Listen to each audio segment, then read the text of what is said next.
in this week's Torah portion of Ki-Tetze. So we're in chapter 22 in Deuteronomy, in Devarim. We learn the law of Shiluach HaKan. If you happen upon a bird's nest and the mother bird is sitting on top of her young or her eggs, you first have to shoo away the mother bird, and then you can take the eggs. And we're told that if you observe that commandment, your reward is long life. Now that reward is as surprising as it is familiar. It's surprising that you get such a huge reward for such modest effort. But it's also familiar because it's the exact same reward that God has previously promised us for observing a different commandment, honoring our parents. What's the connection? Why the same reward? So some commentators tell us it's meant to teach us to take all commandments equally seriously, because who knows? You don't know which one is going to be most cherished in heaven. Other commentators explain an even deeper link. If you start to ponder or ruminate about the law of Shiluach HaKan, sending away the mother bird, your thoughts could travel into some treacherous terrain. And you might start thinking, that law is pretty random. It's only if you happen upon a nest, not if you prepare one. It's only a bird. Why didn't God show kindness to any other animals in that same fashion? And now that I think about it, there's a lot of randomness or arbitrariness or capriciousness out there. There are a lot of good guys that suffer. And there are a lot of bad guys that prosper.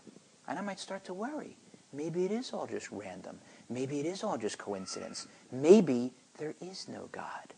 But God, in His infinite mercy, drops some breadcrumbs along our path to lead us back. He points out to us it's the same reward for that random-seeming commandment of sending away the mother bird as it is for that least random commandment of honoring your parents. What can make more sense than the obligation to honor your parents? They gave you life. They brought you into this world. Of course you have to honor them.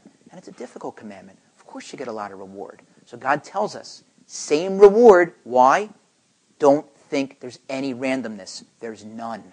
I'm in charge of everything. Everything good that happens to us, from God. Everything bad that happens to us, from God. Every blade of grass that grows, from God. No chance, no randomness.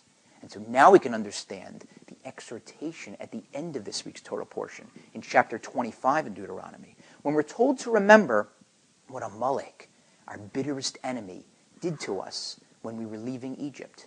How he chanced upon us and struck us. Chanced upon us? What a bizarre choice of words in the Torah. Amalek didn't chance upon us. He ambushed us in premeditated, calculatingly, cold-bloodedly, vicious fashion.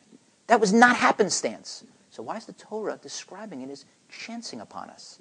Because it's reminding us. Amalek is our most bitter spiritual enemy. Its calling card is chance. It does not believe in God. It believes in randomness. It believes in the Big Bang as the source for our origin, no matter how statistically improbable that theory is. And the fact that we're still around, the fact that the Jews are still here, still toting our Bibles, drives them crazy. Our existence alone has defied all odds, let alone our continued allegiance to God and to His Torah. And so they say to us, it's 2012. Who needs God when you've got an iPad? And we say, an iPad? What better way to get close to Him?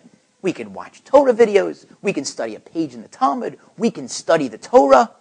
And yet Amalek continues to beckon us, continues to seduce us, to tempt us, injecting doubt into our minds. Maybe it was random. Maybe it was coincidence. Maybe there is no God. Maybe He didn't write the Torah. And we say no. There is a God, and He did write the Torah. It wasn't a bunch of dudes named P or J or D. And so when Amalek offers us his dice, to join him in games of chance, to join him on his frivolous, faithless frolics, we say thanks, but no thanks.